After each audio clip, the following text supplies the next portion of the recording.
वंदे संस्कृतम के official channel पर आप सभी लोगों का स्वागत है।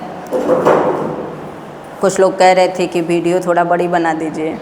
एक वीडियो शाम को मिलती है, एक सुबह में मिलेगी। एक सुबह में पढ़ाते हैं और एक शाम को पढ़ाते हैं। तो एक वीडियो सुबह में आपको प्राप्त होगी क्योंकि सुबह में उठ करके बनाते हैं। आगे हम लोग कल देख रहे थे तत्पुरुष समास में पंचमी तत्पुरुष तक हुआ था ना। आज हम लोग को देखना है षष्ठी तत्पुरुष समास। षष्ठी में सबसे पहले देखते हैं षष्ठी तत्पुरुष। षष्ठी तत्पुरुष समास उसे कहते हैं जिसमें प्रथम शब्द षष्ठी विभक्ति में हो। यह समास प्रायः सभी षष्ठ्यंत शब्दों के साथ होता है, जैसे राज्ञ पुरुष है। एक ही उदाहरण दिया है और ये बहुत पॉपुलर उदाहरण है। ये वैसे भी किसी का गलत नहीं होने वाला है, नहीं भी पढ़ेगा कोई तब भी इसको सही मार के आएगा।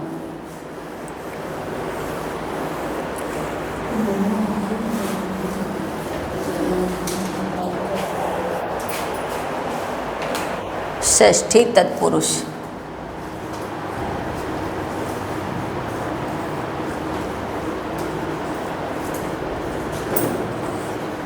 षष्ठी तत्पुरुष राजन ज्ञेश पुरुष सुशात। पहला उदाहरण यही दिया होगा ना, बाकी चीज़ें आप पुस्तक से लिखते रहिएगा। षष्ठी तत्पुरुष समास उसे कहते हैं जिसका प्रथम शब्द किसमें हो। हम लोग यही पढ़ रहे हैं, द्वितीया तत्पुरुष समास, तृतीया तत्पुरुष समास, चतुर्थी तत्पुरुष समास, पंचमी तत्पुरुष समास, षष्ठी और सप्तमी तक जाना है। हम लोग किसका भेद पढ़ रहे हैं, तत्पुरुष के। तत्पुरुष में तत्पुरुष के दो भेद किए गए, एक समानाधिकरण दूसरा व्यधिकरण। व्यधिकरण के कितने भेद, 6 भेद। तो इस अभी हम लोग षष्ठी तत्पुरुष समास में चल रहे हैं। इसके बाद सप्तमी रह जाएगा। षष्ठी तत्पुरुष समास उसे कहते हैं जिसके प्रथम शब्द षष्ठी विभक्ति में हो। यह समास प्रायः सभी षष्ठ्यंत शब्दों के साथ होता है, जैसे राज्ञ पुरुषः। ये लिखा है ना, राज्ञ पुरुषः, राजन ज्ञश पुरुष सु। ये इसका अलौकिक विग्रह बनेगा ना। और लिखा क्या है अलौकिक विग्रह में, राज्ञ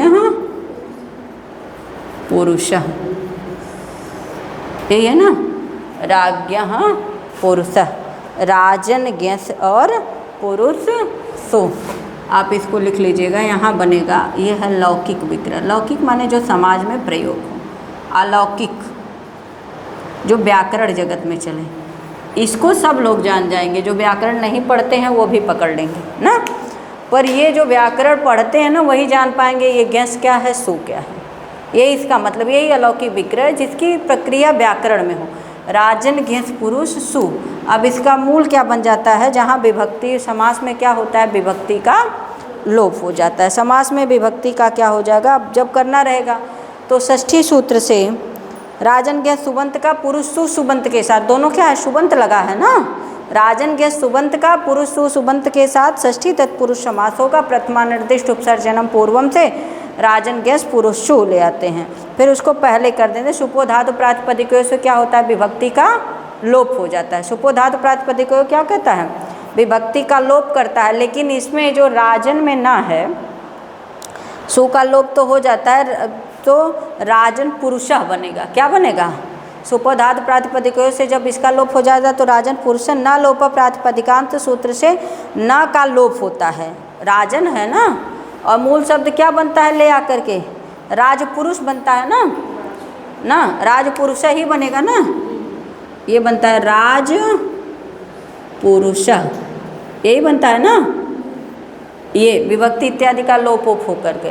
तो आप देखिए यहाँ हमने कह दिया विभक्ति का लोप कर दीजिए। सुपो धातु प्रातिपदिकों से क्या होता है, विभक्ति का लोप हो जाता है। इसमें भी तो ना दिख रहा है ना। इसके लिए एक सूत्र आता है, न लोपः, न लोपः प्रातिपदिकान्तस्य। इससे क्या होता है, न का लोप हो जाता है, तब ये राजपुरुष बनता है। ठीक है, बहुत ज़्यादा नहीं इसमें भी बता रहे हैं। राजपुरुष सु बनेगा, फिर सु के रुत होगा, विसर्ग किया जाएगा। ठीक है, अगला है, इसके कुछ अपवाद हैं, सीधे हम अपवाद पे चलते हैं। कह रहा है कि अगला सूत्र देखिए, त्रिजकाभ्याम कर्तरि, यही है ना। हाँ, ये षष्ठी तत्पुरुष इतना समझ गए होंगे ना। एक उदाहरण था भी हम वही दिए, पूर्व का इत्यादि भी बनेगा, जो पुस्तक में था उतना हमने दे दिया। इसका लौकिक अलौकिक विग्रह भी बता दिया आपको, पर आप में है नहीं अलौकिक विग्रह। अलौकिक विग्रह बताते हैं थोड़ा सा व्याकरण बताना पड़ता है। अगला सूत्र है त्रिजकाभ्याम कर्तरि, नहीं बताया ना, ज़्यादा हो जा रहा है। हाँ, उल्लय के और सब पगला जी। त्रिजकाभ्याम नहीं, देखो जो जिसको सही में नॉलेज है उसको ठीक है, लेकिन जो नहीं पढ़ रहा है वो पकड़ने में उसको थोड़ा दिक्कत होगी, क्योंकि पूरा डीप बता भी नहीं रहे हैं, बीच बीच में अब सिद्धि तो कर नहीं रहे हैं। त्रिजकाभ्याम कर्तरि, कर्ता अर्थ में हो। अब देखिए ये क्या बोल रहा है सूत्र, आप पढ़िए इसको। इसके कुछ अपवाद हैं, इसमें मुख्य यहाँ दिए गए हैं। जब षष्ठी त्रिच प्रत्यय से अंत हुए, षष्ठी में क्या हो, त्रिच प्रत्यय, जैसे कर्ता हो गया, धर्ता हो गया, भर्ता हो गया, कौन सा प्रत्यय है, त्रिच प्रत्यय ना। जब षष्ठी त्रिच प्रत्यय में अंत होवे, जैसे कर्ता, भर्ता, सृष्टा आदि, और किस में अंत होवे, तो कह रहा है अथवा अक प्रत्यय में अंत होवे। किस में, अक। तो पहले ऋल होता है, ऋल में क्या बचता है, ऊ बचता है ना। ल का लोप होगा, इधर ड का, ऊ को अक आदेश होता है, यू और ना को सूत्र से ना। तो अक वही लिखा है, अथवा अक प्रत्यय में अंत होने वाले, जैसे पाचक हो गया, कारक भी है कि नहीं। कारक में कौन सा प्रत्यय है, ऋल प्रत्यय है ना। पाचक हो गया, याजक हो गया, सेवक आदि कर्तृवाचक शब्दों के साथ आवे। किसके साथ, कर्तृवाचक माने कर्ता के रूप में, कर्तृ माने कर्ता, कर्तृवाचक शब्दों के साथ आवे तो षष्ठी तत्पुरुष समास नहीं होगा। क्या नहीं होगा, षष्ठी तत्पुरुष समास नहीं होगा। देखिए लिखा है घटस्य कर्ता, कर्ता में कौन प्रत्यय है, त्रिच प्रत्यय है। नहीं तो घट कर्ता बनता ना, विभक्ति का लोप होता, षष्ठी है तो घटस्य लिखा है, जैसे रामस्य है उसी तरह क्या है, घटस्य है ना। विभक्ति का लोप होता तो क्या बनता, घटकर्ता बनता कि नहीं बनता ना। जगतः सृष्टा, जगता में षष्ठी है, इधर सृष्टा में त्रिच प्रत्यय है, ठीक है, तो जगत सृष्टा बनता ना। जगतः सृष्टा ही छोड़ दीजिए, वैसे ही बना है ना, जगतः सृष्टा। धनस्य हर्ता का धनहर्ता बन जाता, बनता कि नहीं विभक्ति लोप होकर। तो क्या लिखा है, धनस्य हर्ता, हर्ता में त्रिच प्रत्यय है। उसके बाद देखना अन्नस्य पाचकः, पाचक में कौन प्रत्यय है, ऋल प्रत्यय है ना। अन्नस्य पाचकः, अन्न पाचकः बनता कि नहीं। अन्न पाचक सु इत्यादि ले आकर के अन्न पाचक, लेकिन अन्य से पाचक ही है। यहाँ समास नहीं हुआ है, यही आपको समझना है। यहाँ षष्ठी तत्पुरुष समास नहीं हो रहा है, ये रोक रहा है। कौन सा सूत्र, त्रिजकाभ्याम कर्तरि ना, त्रिजकाभ्याम ये लिखा है। इसके कुछ अपवाद हैं, उनमें से मुख्य यहाँ दिए गए हैं। जब षष्ठी में त्रिच प्रत्यय अंत में हो, षष्ठी के अंत में क्या हो, त्रिच प्रत्यय हो, जैसे कर्ता, धर्ता, हर्ता, अथवा आदि। अथवा क्या हो, अक हो, अक माने ऋल हो ना, चाहे ऋल हो चाहे त्रिच प्रत्यय हो। बात समझ गए। फिर कह रहे हैं होने वाले पाचक, याजक, सेवक आदि हो तो उसके साथ आवे तो षष्ठी तत्पुरुष समास नहीं होगा। कर्ता में त्रिच प्रत्यय, जैसे घटस्य कर्ता, जगतः सृष्टा, लिखेंगे क्या, घटस्य, घटस्य कर्ता, ये लिखा है ना। जगतः षष्ठी हो जाएगी ना, जगतः सृष्टा, और क्या दिया है, धनस्य हर्ता, अन्नस्य पाचकः, उसके बाद अन्न से पाचकः। ये देखिए इसमें क्या हो जाएगा, त्रिच प्रत्यय है, ठीक, यहाँ भी त्रिच, यहाँ भी त्रिच और यहाँ ड़ुल। ऊ को क्या आदेश होता है? अक। ई और ना को सूत्र से, यही बना है पाचक। नहीं तो ये बताइए, यदि त्रिज काभ्याम कर्तरी, ये कर्ता के रूप में होना चाहिए। घट क्या? कर्ता, जगत श्रेष्ठा, जगत के सृष्टि करने वाले, ये आपको ये बता रहा है। नहीं तो ये बताइए बनता क्या? घट कर्ता बनता कि नहीं बनता? विभक्ति का लोप होकर क्या बनता? घट कर्ता बनता ना। जैसे हम लोग चोरात भयम को चोर भयम बने, ये घट कर्ता सही नहीं लिखे हैं, गलत है। नहीं कि हम लिख दिए बोर्ड पे तो ये घट कर्ता मार देना तुम, इसीलिए उसको तुरंत साफ कर दी। कौन गड़बड़ा देगा? कोई भरोसा पानी नहीं है। एक तो हमको टीजीटी खुद ही नहीं देना है। लो हाँ, ये कह रहा है कि अक प्रत्यय में अंत होने वाले पाचक, याजक, सेवक आदि कर्तृवाचक शब्दों के साथ आवे तो षष्ठी तत्पुरुष समास। भाई षष्ठी तत्पुरुष तभी ना जब विभक्ति एक लोप होगा। तो ये कहे कि यहाँ लोप इत्यादि नहीं हो रहा है, किंतु याजक इत्यादि शब्द, और सुनो कंडीशन, किंतु याजक इत्यादि शब्दों के साथ षष्ठी समास होगा। जैसे ब्राह्मण याजकः, क्या लिखा? जैसे ब्राह्मण याजकः इत्यादि शब्द में पूजक, परिचारक, परिवेशक, स्नातक, अध्यापक, उत्पादक, होत्री, पोत्री, भर्ती, रथ गणक, पति गणक शब्दों को यह समय इनके साथ षष्ठी समास बनता है। अब देखो समझ लो, कह रहे हैं कि यहाँ होगा, यहाँ नहीं होगा। नीचे एक सूत्र लिखा है याजकादिभ्यस्य, सूत्र मिलन। ये ऊपर वाले से ऊपर का बताए हैं बस, जो अभी हमने पढ़ा है। इसके पहले सूत्र क्या पढ़ा गया? त्रिज काभ्याम कर्तरी। देखो यहाँ लिखा है 2-2-25 करके लिखा है ना। जहाँ त्रिभुवन विधातु इत्यादि शब्द में षष्ठी समास दिखाई पड़े उसे शेषे षष्ठी वाली समझनी चाहिए, कर्तरी षष्ठी नहीं समझनी चाहिए। अथवा फिर ये हमने उसको पूरा पढ़ा, तो जब षष्ठी त्रिच प्रत्यय में अंत होने वाले कर्ता, भर्ता, श्रेष्ठा आदि अथवा प्रत्यय में अंत होने वाले पाचक, याजक, सेवक आदि कर्तृवाचक शब्दों के साथ आवे, जैसे ये बनेगा, तो वहाँ षष्ठी तत्पुरुष समास नहीं होगा। यहाँ समास नहीं हो रहा है, किंतु याजक इत्यादि शब्दों के साथ षष्ठी समास होगा। किसके साथ? किंतु। अब नीचे एक सूत्र दिया है याजकादिभ्यश्च, क्या लिखा है? याजक आदि शब्द के साथ समास हो जाता है। जैसे समझ लीजिए लिखा है पूजक, अभी लिखा है ना याजक, अध्यापक के साथ, अध्यापक में भी अक आया, परिचारक में अक आएगा, परिवेशक में अक आएगा, स्नातक में अक आएगा, तो संस्कृतस्य अध्यापकः बनेगा। संस्कृतस्य अध्यापकः, फिर विभक्ति का लोप होकर संस्कृत अध्यापक बन जाएगा। बनेगा कि नहीं? पूजकः के साथ देवस्य पूजकः का देव पूजक बन जाएगा ना। राज्ञः परिचारक, राज परिचारक बन जाएगा ना। गृहस्य परिवेशक, माने घर का जो काम धंधा करने वाला है, गृह परिवेशक बन जाएगा। अक में अंत दिख रहा है ना। तो यही कह रहे हैं कि याजक आदि शब्द के साथ, अब इधर भी देखेंगे होत्री, यहाँ कत प्रत्यय है, होत्री, पोत्री, ऋग्वेद में है ना, सब वेद के लोग हैं, होता पोता है कि नहीं। तो अध्यापक, उत्पादक, भर्तृ, भर्ती माने पति, रथगणक, पति जैसे सीताया भर्ता बनेगा। सीता के भर्ता हैं राम जी, है ना।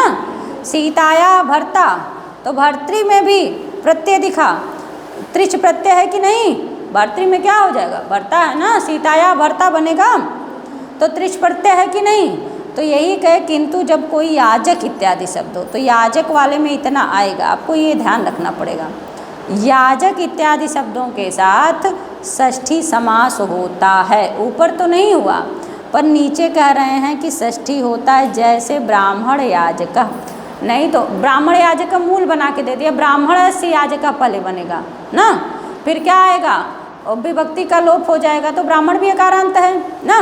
फिर बनेगा ब्राह्मण याजक इत्यादि शब्द से पूजक हो जाएगा, उसी तरह परिचारक हो जाएगा, परिवेशक हो जाएगा, स्नातक हो जाएगा, अध्यापक हो जाएगा, उत्पादक हो जाएगा, होत्री, पोत्री, भर्ती, रथगणक, पत्तिगणक शब्दों को भी समझना चाहिए। इनके साथ षष्ठी समास बनता है।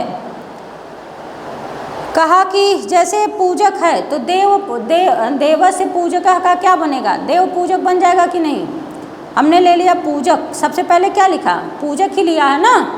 पूजक का हम लेते हैं, जैसे कहते हैं देवस्य पूजक,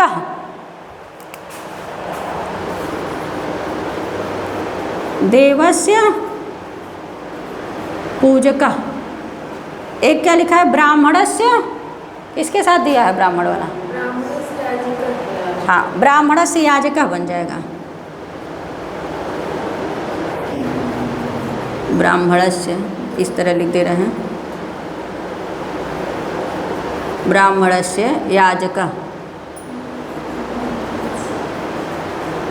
ये सब किस सूत्र से हो रहा है, सूत्र दिया याजकादिभिश्च ना, याज का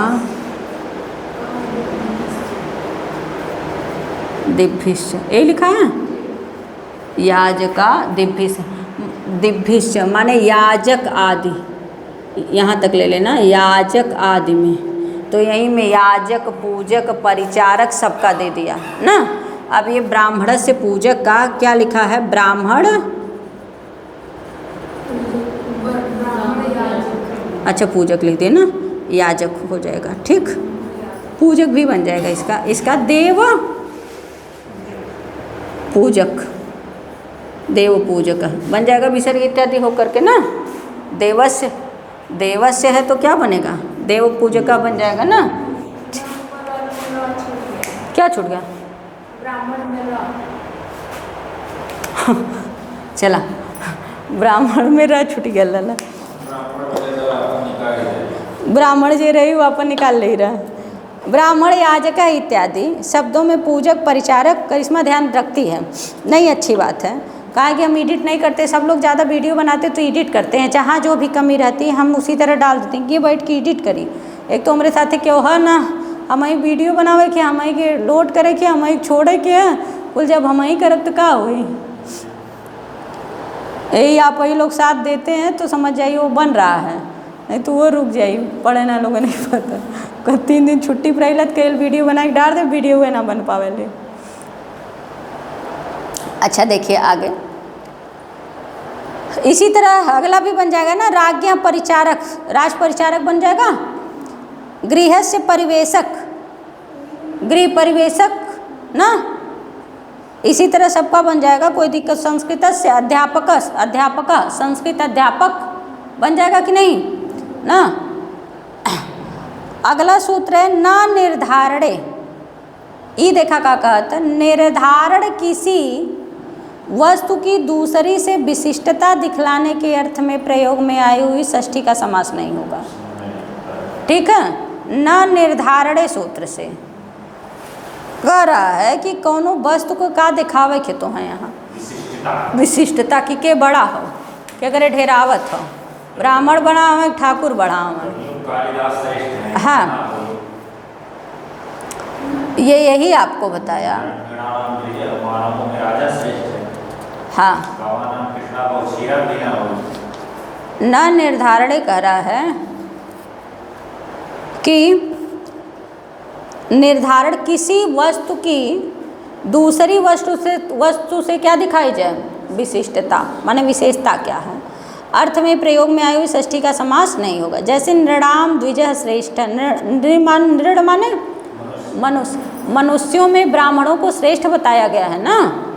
सभी लोग मान लो अपने अपने श्रेष्ठ मान के चलते हैं, पर हम लोग जो मानते हैं जिसको ज्ञान है वही ब्राह्मण है ना। जो मनुस्मृति भी, हमारी आज्ञावल्क्य की स्मृति भी यही बात कहती है, जो विद्या अर्जित किया वही क्या है, जाति से कोई कुछ नहीं होता ना। पहले था कि लोग जाति से ब्राह्मण मानते थे तो ब्राह्मण वर्ग पढ़ते भी थे, ब्राह्मण यदि ब्राह्मणत्व तो नहीं कर रहा है ना, अब हम लोग को पढ़ना नहीं चाहिए, ब्राह्मण तो है नहीं ना, हम लोग पढ़ रहे हैं तो अपने ब्राह्मण मान ले रहे हैं, तो कोई दिक्कत नहीं है। गुलाब गुस्साएंगे देख लिया जाएगा, कहेंगे हम लोग भी तो पढ़ ही रहे हैं।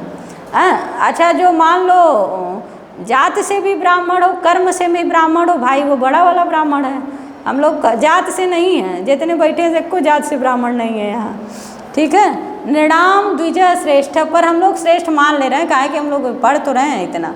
नृणाम, नृणाम में षष्ठी है, देखिए द्विजः श्रेष्ठ। तो वहाँ षष्ठी को षष्ठी छोड़ दिया गया, कुछ किया गया नहीं किया गया ना। यहाँ लोपोपकारी कुछ नहीं होगा, कह रहे हैं कि यहाँ समासे नहीं होगा। गवाम कृष्णा बहु क्षीरा, गायों में कौन सी गाय बहुत दूध देती है? एकदम शोर है ना, हल्ला है गांव गांव में कि करिया गाय रही तो दूध ज़्यादा दे ना, काली गाय क्या होती है? दूध ज़्यादा देती है, इत्यादि में समास नहीं होगा। कहाँ कहाँ नहीं होगा? तो कहे न निर्धारणे। न निर्धारण का मतलब आपको समझना है, सूत्र है बदल गया है। न निर्धारणे कह रहा है कि किसी वस्तु की दूसरी वस्तु से क्या दिखाई जाए? विशिष्टता। अब मनुष्य तो सभी लोग हैं ना, ब्राह्मण क्षत्रिय वैश्य शूद्र सभी हैं ना, पर ज़्यादा विशेष किसको बताया गया? ब्राह्मणों को ना। मतलब मनुष्यों में जो श्रेष्ठ वर्ग है वो कौन है? ब्राह्मण वर्ग है ना। और गायों में सबसे बढ़िया गाय कौन है? बढ़िया नस्ल वाली तो कह रहे हैं कृष्णा गवाम ना बहु क्षीरा। बहु क्षीर माने दूध, भाई जो ढेर दूध दे वही सब पूछी ना, उजर की गई है कहाँ है क्यों पूछी दूधों ना दे। तो इसीलिए भाई गायों में भी इसकी विशिष्टता बताई गई कि जो काली गाय है वो क्या करती है? दूध ज़्यादा। गवाम में षष्ठी दिख रही है ना, और कृष्णा माने काली गाय ना, क्या बहु क्षीरा बहुत दूध देती है। और मनुष्यों में सबसे श्रेष्ठ कौन है? ब्राह्मण है ना। मनुष्य तो सभी हैं पर सबसे श्रेष्ठ जो है वो ब्राह्मण है। समझ में आ गया? कोई दिक्कत तो नहीं है ना, और कुछ किया ही नहीं गया है। किंतु यदि तरप प्रत्यय में अंत होने वाले गुणवाची शब्द आ जाएं, देखो कंडीशन है, गुणातरेण तरलोपश्चेति वक्तव्य मार्तिक है। किंतु यदि तरप प्रत्यय में अंत होने वाले गुणवाची शब्द आ जाए, भाई वो भी गुण बताया गया, ऊपर बताया गया कि नहीं? भाई मनुष्य सभी हैं पर ब्राह्मणों को श्रेष्ठ माना गया तो कुछ गुण अधिक होगा ना ब्राह्मणों के पास। पहली बात तो जब का ये लिखा गया उस समय ब्राह्मण लोग अध्ययन करते थे, बिना अध्ययन के वो लोग पूजनीय नहीं थे। और ब्राह्मण लोग पैसों से इतना नहीं कमाते थे, उनको लोग दान दक्षिणा देते थे, वही सुनकर पेट पर्दा चलता था ना लोगों के घर पे। और ब्राह्मण वर्ग ऐसा नहीं था कि वो सर्विस करते थे, उन लोग का क्या था? अध्ययन अध्यापन ही कार्य रहता था। और हम लोग को पढ़ाई लिखाई से दूर दूर तक कोई मतलब था नहीं, तो करेंगे भी क्या? तो किंतु यदि कहे कि यदि तरप प्रत्यय में अंत होने वाले गुणवाची शब्द के साथ षष्ठी आवे तो वहाँ समास हो जाएगा, और साथ ही तरप प्रत्यय का लोप भी हो जाएगा। साथ ही क्या हो जाएगा? तरप प्रत्यय का लोप हो जाएगा। हाँ देखिए, श्वेत सर्वेशाम, सर्वेशाम में षष्ठी है, सर्वेशाम श्वेत। भाई श्वेत भी क्या है? एक गुण है। और तरह, श्वेत तरह लिखा है ना, वो तरप प्रत्यय है। तो अब देखिए सर्व श्वेत लिखा है, श्वेत बचाए तरप प्रत्यय का क्या हो गया? लोप हो गया। ठीक। सर्वेशाम महत्तरा, सर्व महान, सर्वेशाम षष्ठी है ना, फिर क्या करेंगे? विभक्ति लोप कर देंगे तो सर्व बचेगा ना। अब महत्तरा में तरप प्रत्यय लोप कर दीजिए तो क्या बन जाएगा? सर्व महान। देखिए गुणातरेण, सबसे पहले जो था न निर्धारणे वाला उदाहरण देख लीजिए, दोनों का उदाहरण एक एक दे रहे हैं। ये याजक वाला उदाहरण था।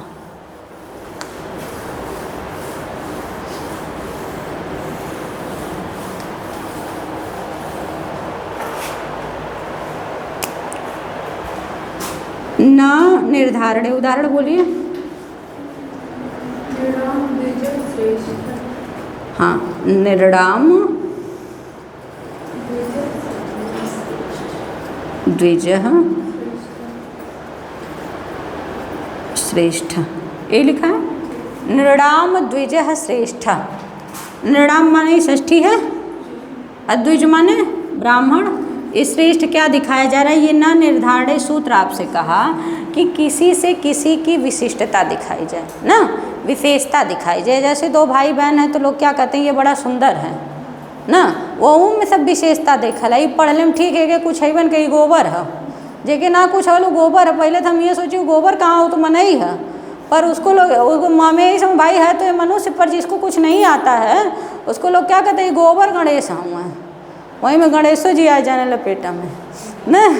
तो क्या करें, नृणाम द्विज श्रेष्ठ ना, मनुष्यों में ब्राह्मण क्या है, श्रेष्ठ है। विशेषता दिखाई गई कि नहीं। तो यहाँ कह रहे हैं कि न निर्धारण सूत्र से यहाँ क्या है, समास इत्यादि कार्य नहीं हो रहा है। अगला उदाहरण कौन सा था इसका, गवाम कृष्णा बहुछीरा। हाँ गवाम ना, गवाम कृष्णा बहु क्षीरा। हाँ, एक कृष्णा क्या होगा, कृष्ण भगवान नहीं है, कृष्ण माने एक काली, अब बहु माने बहुत, क्या देती है, दूध देती है, क्षीरा माने दूध, गवाम माने गाय। तो यहाँ गो इत्यादि नहीं किया गया ना। हाँ, तो अब यहाँ क्या है, विभक्ति लोप नहीं दिखाया गया, यहाँ भी विभक्ति लोप नहीं दिखाया गया। ये सूत्र आपसे यही कहा कि किसी वस्तु से दूसरी वस्तु की क्या दिखाई जाए, विशिष्टता दिखाई जाए, विशेषता दिखाई जाए, हाँ तुलना की जाए, एक तरह से ना बराबरी दिखाई जाए। सभी वर्गों को देखा गया, ब्राह्मण क्षत्रिय वैश्य शूद्र में, तो पता चला कि जो ब्राह्मण वर्ग है वह सबसे ज़्यादा क्या है, श्रेष्ठ है ना। अच्छा, अगला सूत्र, अगला पहले देखते हैं, गुणात तरेड़ तरस लोपे च। ये समझ में आ गया होगा।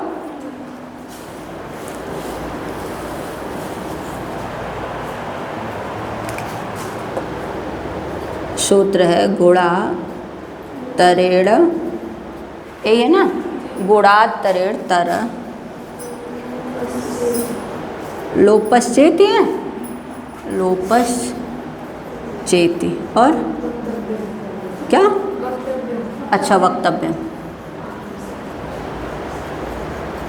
वक्तव्य। चलिए, गुणात तरेड़, ये कह रहा है कि गुणवाची हो ना।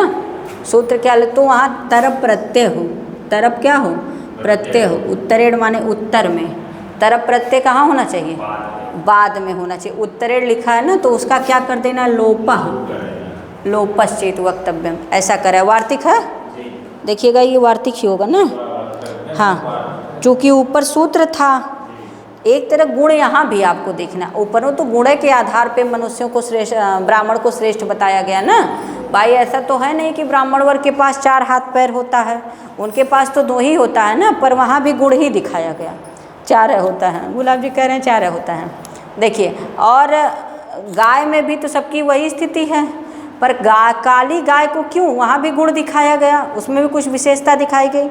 फिर यहाँ दूसरा वार्तिक आ जाता है, कात्यायन कहते हैं कि गुणात तरेड़ तरस लोपश्चेति वक्तव्यम।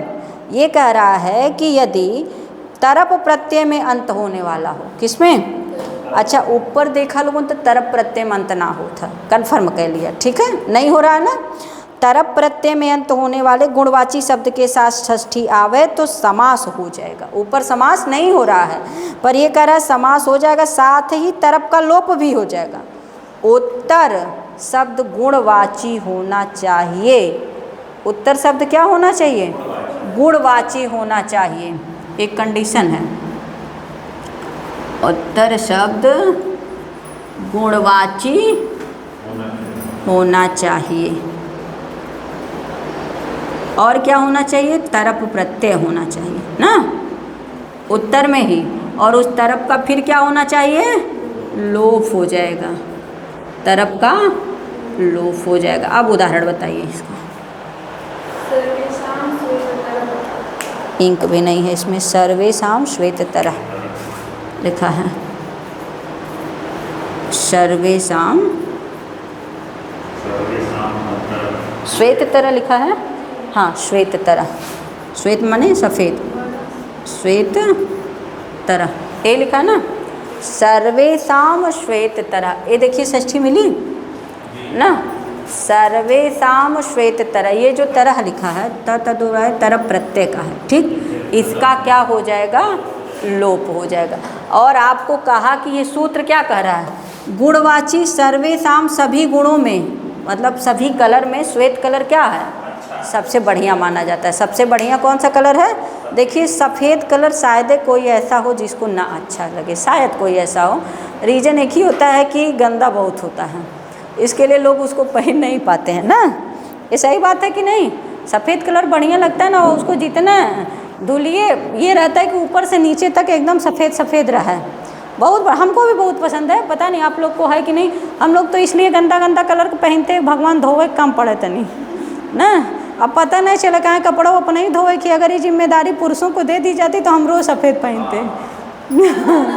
ये जिम्मेदारी अगर कोई कहता, अच्छा कपड़ा ज़्यादा बदलती महिला है ना, लेकिन अगर ये जिम्मेदारी कोई कह देता कि पुरुष वर्ग उठावे तो हम सफ़ेद कलर छोड़ के कोई कलर पहनते नहीं ना, कि कपड़ा किसी और को धुलना। दिक्कत इस बात की रहती धुलना अपने ही है, तो किया क्या जाए, एक के कुर्ती पहन के 3-4 दिन काम चलाते हैं। यही सच्चाई है। तो सर्वेशाम माने सभी में सबसे बढ़िया कौन सा कलर दिखा? सफ़ेद ना। अब इसको जो लोग नहीं मानते हैं वो लोग भी मान जाएंगे, इसलिए क्या लिखा? सर्वश्वेता, शु इत्यादि लग जाएगा, सर्व श्वेता। ठीक, यहाँ समास हुआ है, यहाँ क्या हुआ है? समास हुआ। सर्वेशाम महत्तरः, सभी में क्या है? महान, तो सर्व महान हो जाएगा ना, सर्वेशाम महत्तरः। हाँ, तो हम सीधे लिख देते हैं सर्व महान ना, सर्व महान। ठीक है, उसके बाद है अगला सूत्र है पूरण गुण सुहृदार्थ सद व्यय तव्य समानाधिकरणेन। देखिए ये क्या कह रहा है, यदि पूर्णार्थक हो, ये भी इम्पॉर्टेंट है, ध्यान रखिएगा, परीक्षा में भी खूब पूछता है। हम पहले सूत्र लिख देते हैं, ये समझ में आ गया ना। माने सर्व महान में भी षष्ठी तत्पुरुष हो जाएगा, सर्वश्वेता में भी षष्ठी तत्पुरुष हो जाएगा, और लौकिक विग्रह को पुस्तक से उतार लीजिएगा, किस सूत्र से हो रहा है इतना काम कर लीजिएगा आप लोग। और डिजिटल बोर्ड ना है, ये मेहनत करे पड़ा था। एक चीज़ होता है ना, डिजिटल बोर्ड होता है तो इतने देर में ज़्यादा खींचा जाता है, इतना समय जा रहा है इतने में बहुत खींचा जाता है, और फ़ायदा भी रहता है। सब लिख के छापते हुए आ जाता है, व्याख्या करते निकल जाइए, उसमें मास्टर और मास्टराइन को मेहनत कम पड़ती है, इसीलिए लोग ऑनलाइन शुरू करने से पहले डिजिटल बोर्ड लेते हैं, इतने बढ़िया से उसमें समझाना भी नहीं पड़ता है।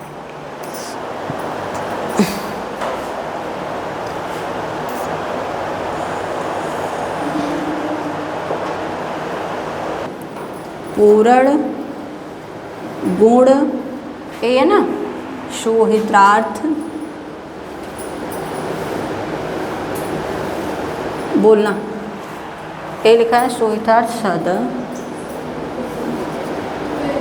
व्यय, यही है ना, व्यय तव्य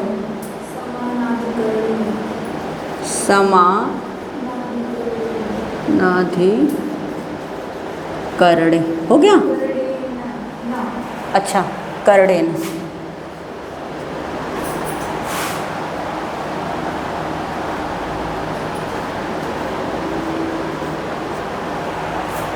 अब यहाँ आप लोग देखना क्या लिखा, पूर्ण हो, गुण हो, सुहृद हो, और अर्थ, फिर तव्य हो, और सम हो। कहाँ कहाँ लिया है जरा सा देख ले रहे हैं, कुछ छोटे ना।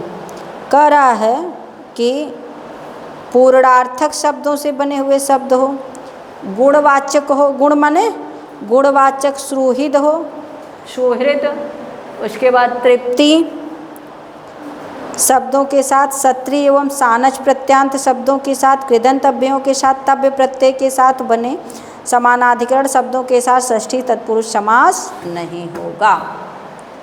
कहाँ कहाँ नहीं होगा, तो इन्होंने कंडीशन बताया कि षष्ठी तत्पुरुष समास कहाँ कहाँ नहीं होगा। एक तो कहा पूर्णार्थक में ना, कहाँ नहीं हो रहा है? पूर्णार्थक, यहाँ से बोलना जला था, पूर्णार्थक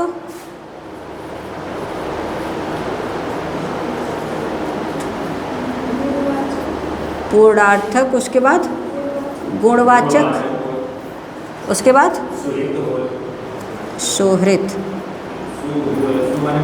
हाँ सुहृद, उसके बाद तृप्ति, फिर किसमें? हाँ सत्री सानस में। क्षत्रि शानच कृदंत अव्यय तव्य तव्यत में होगा तव्य हो गया। और समानाधिकरण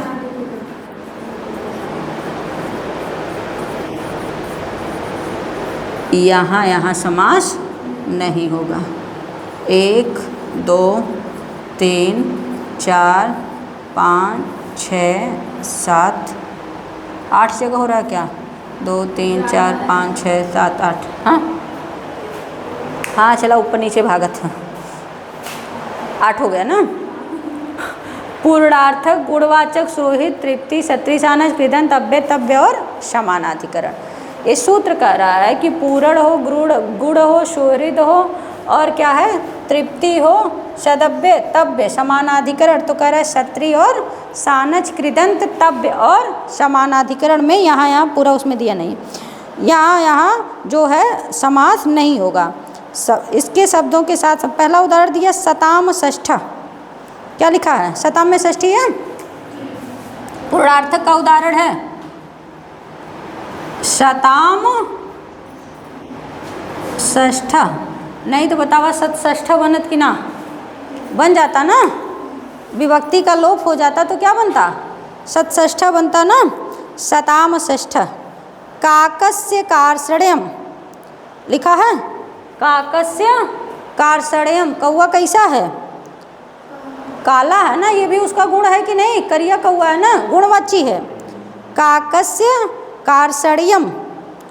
फलानाम सुहित द्विजस्य कुर्वन्।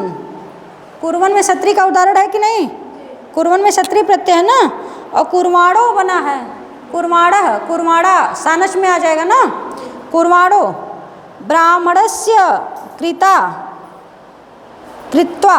कृत्वा माने कृदंत, कत्व का ये इस प्रत्यय में उदाहरण कृदंत अव्यय पद में हो जाएगा ना। ब्राह्मणस्य क्या लिखा है?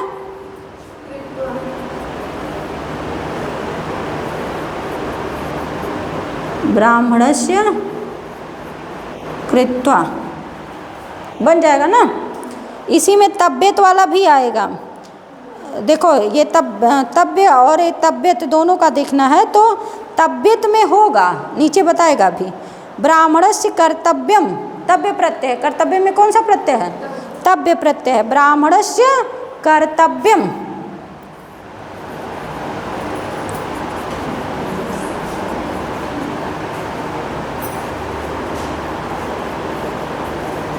ब्राह्मणस्य कर्तव्यम। और एक समानाधिकरण में देखो दोनों में षष्ठी लगा दिया है। तच्छकस्य सर्पस्य। तच्छकस्य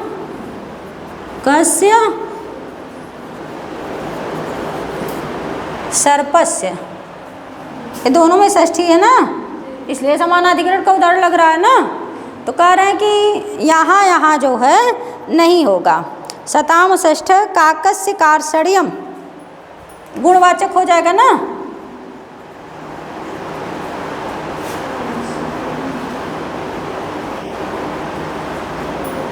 काकस्य कार्षण्यम बनेगा। फलानाम सुहित अगले में लिख लीजिएगा, इधर का आसान है। द्विजस्य कुर्वन् क्षत्रि और एक द्विजस्य कुर्वन् और द्विजस्य कुर्वाणो लिख लीजिएगा। द्विजस्य कुर्वन् और द्विजस्य कुर्वाणो, कुछ का बस छूटा है। जितना दिया उतने सारे का उदाहरण आपको दे दिया गया।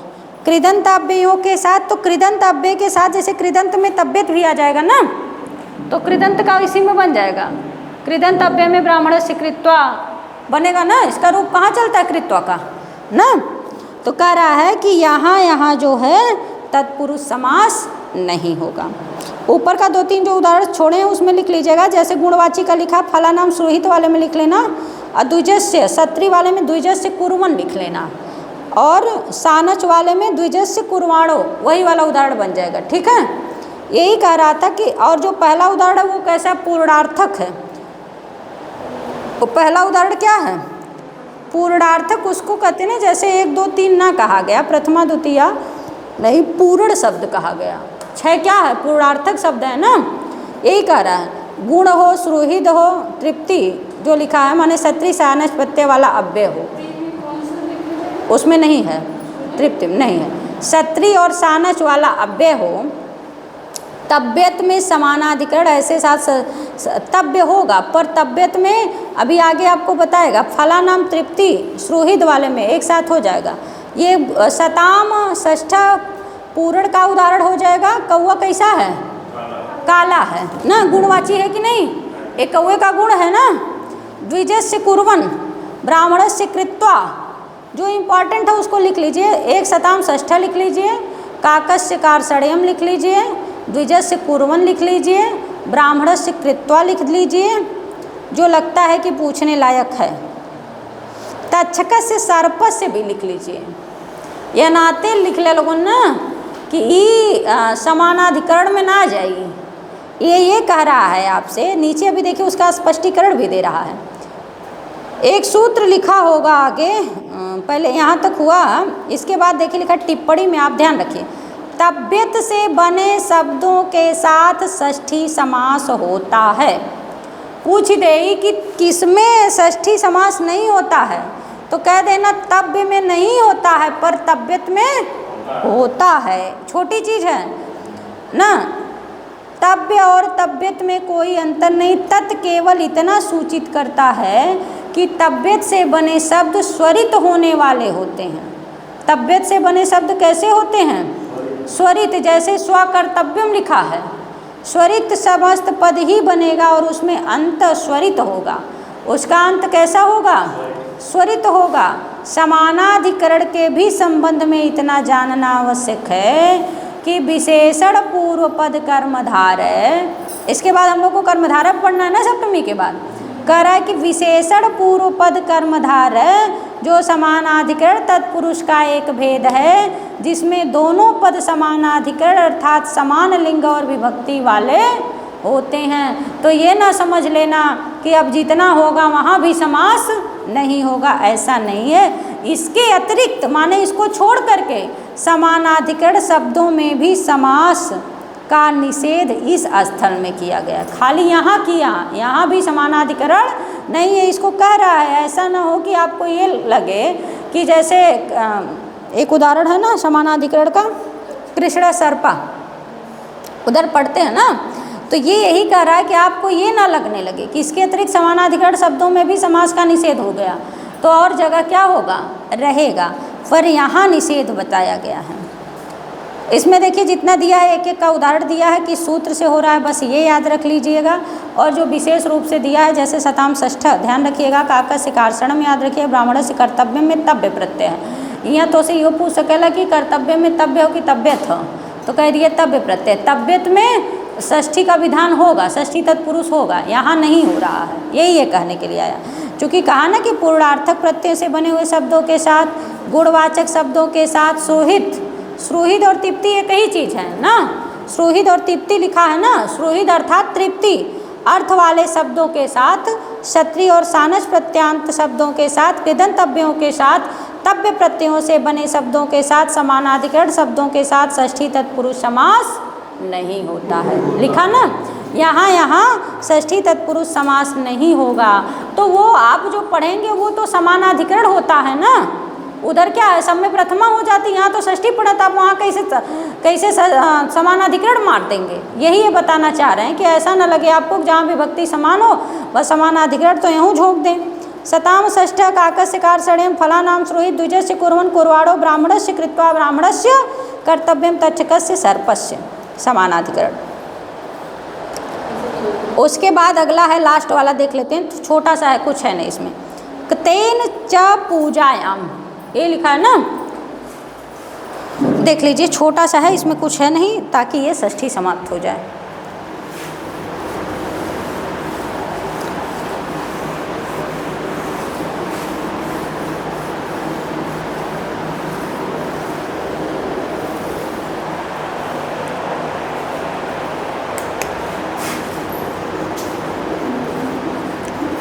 च पूजायाम ये लिखा है, तेन च पूजायाम। देखिए पुस्तक क्या कर रही है, एक बार पढ़ दे रहे हैं। पूजा अर्थ वाली कत प्रत्यय हो, पीछे भी कत प्रत्यय मिल रहा था ना। कह रहा है कि पूजा अर्थ वाले कत प्रत्यांत शब्दों के साथ षष्ठी तत्पुरुष समास नहीं होगा। षष्ठी तत्पुरुष समास क्या होगा? समास में ध्यान रखिए विभक्ति का लोप होता है। राज्ञाम में षष्ठी है, क्या लिखा है? राज्ञाम मतो बुद्धा पूजितो, कुलैन में कत प्रत्यय है कि ना? राज्ञाम मतो लिखा है, राज्ञाम मतो। फिर क्या बनेगा? राज्ञाम बुद्धा। फिर हाँ राज्ञाम पूजितो, पूजिता बन जाएगा। ठीक है, हम लिख देते हैं पूजितो भी, कोई दिक्कत नहीं। मता पूजिता, पूजिता बुद्धा, द के स्थान पे द हुआ है। ठीक है, ये सब क्या है? इक्कत प्रत्यांत है, समझे? यहाँ भी समास नहीं होगा, विभक्ति का लोप नहीं हुआ ना। तेन च पूजायाम, पूजा अर्थ वाला हो।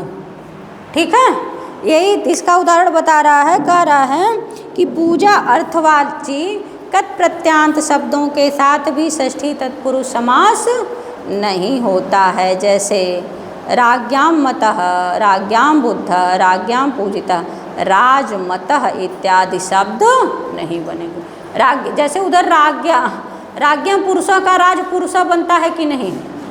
यहाँ बहुवचन आ गया ना षष्ठी का ना, राज्ञाम बना, वहाँ राज्ञा रहता है ना, तो वो षष्ठी में भाई एक वचन, द्विवचन, बहुवचन कुछ भी हो सकता है। ये बात नहीं बताई गई कि एक वचन में रहेगा या बहुवचन में रहेगा। तो यहाँ राज्ञाम मतः, राजा का मत ना, तो जो उस तरह यदि समास होता तो क्या बनता? राजमतः बनता ना। जैसे राजन ज्ञ पुरुषों का राज पुरुषा बनता है ना, तो उसी तरह यदि समास होता तो राजमता बनता कि नहीं? यही बनता ना, राजमता, राजबुद्धा, राजपूजिता, यही बन जाता ना, बनता कि नहीं? तो राजमता नहीं बन रहा है, ये गलत है, माने यहाँ भी समास नहीं हो रहा है। जैसे को वैसे क्या किया गया है? उतार लिया गया है। सप्तमी देख लें कि ज़्यादा हो जा रहा है, रहने दीजिए। जैसा बताइए कितना हुआ? चलिए रहने दीजिए, आज के लिए फिर इतना ही रहने दीजिए। आगे की क्लास को हम कल देखते हैं।